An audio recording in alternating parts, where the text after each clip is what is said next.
Dhenkanal RD विभाग पक्षर सदर blocker 5टी प्रकल्प रास्तार उन्नतीकरण पर विधायक सुधीर कुमार सामल भित्तिप्रस्तर स्थापन करछंती।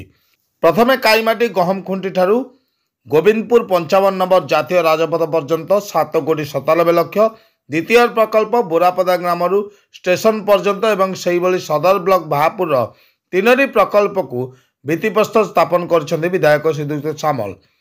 तेबे यह कार्यक्रम में विधायक श्रीयुक्त सामल कहते कि राज्य सरकार विभिन्न प्रकल्प जहाँ रास्तार उन्नतीकरण तैयारी द्वारा गमनागमन सुविधा हेब एवं गमनागमन सुविधा हेले लोकंकर उन्नतीकरण हेब, ग्रामवासी उन्नतीकरण बोली विधायक प्रकाश करछंती। सदर ब्लॉक रे 5टी प्रकल्प आज आम शिलान्यास करुचु। से गोटे हूँ ढेंकानाल बाईपास टू काईमाटी पर्यंत भाया गहम खुंटी बोरापदा देकिनी 2टी रास्ता आज शुभ शिलान्यास दिज्व। आउ 3टी अच्छी भापुर पाखे।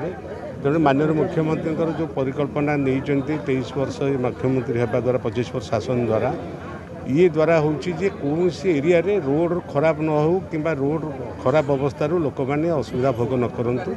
तो आर&बी अंडर ये कार्यक्रम चली 7 कोटी टंकार प्रकल्प यहाँ बोरापदारू आप काईमाटी। तेणु ये कार्यक्रम को आम आज शिलान्यास करूँ। सहित सब जिला परिषद अध्यक्ष, ब्लॉक अध्यक्ष, जिला परिषद मेंबर, सरपंच उभय गोविंदपुर एवं आमर काईमाटी सरपंच अच्छा जेहेतु काईमाटी ग्राम पंचायत अंडर जाऊँगी।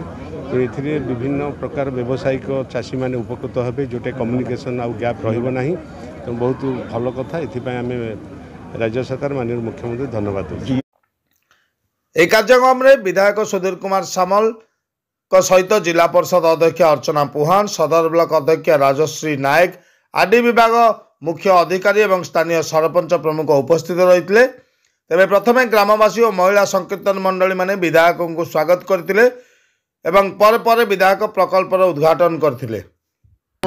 एटार 9 मास अच्छी समय सीमा आमर ये डिसेम्बर मसरे है एग्रीमेंट आईटा काईमाटी आमर एनएच पंत ये रास्ताटा ये हूँ आर अच्छी 7,97 लाख एग्रीमेंट कस्ट अच्छे। काईमाटी ठारू आरंभ होउची मेघा गडाणी पाखरु कुकुड़ाझर ठारू स्टार्ट होउची एवं सरुची आमर नेशनल हाईवे 55 रे एटा भाया गहम खुंटी होगी आमर गोविंदपुर रेलवे स्टेशन जो जोरंदा रोड रेलवे स्टेशन होगी जाकर एनएच रे गोविंदपुर नुआ साई होगी जाऊँगी रास्ता। एटा आमर 7,90 कामटा आटार 9 मास टाइम अच्छी सारिया मु चेष्टा करुँची 9 मास भितर या कंप्लीट करने उन्नत मानर काम करके देवाई। तेरे प्रकल्पर कार्य 9 मास मध्य सरीब एवं कार्यर मान उन्नतीकरण होगा लोक मानक सुविधा हो पार बोली आरडी विभाग मुख्य अधिकारी एवं कार्य नहीं ठेकादार प्रकाश करछंती। Dhenkanal Laxmikant Sahu report, focus plus Odisha.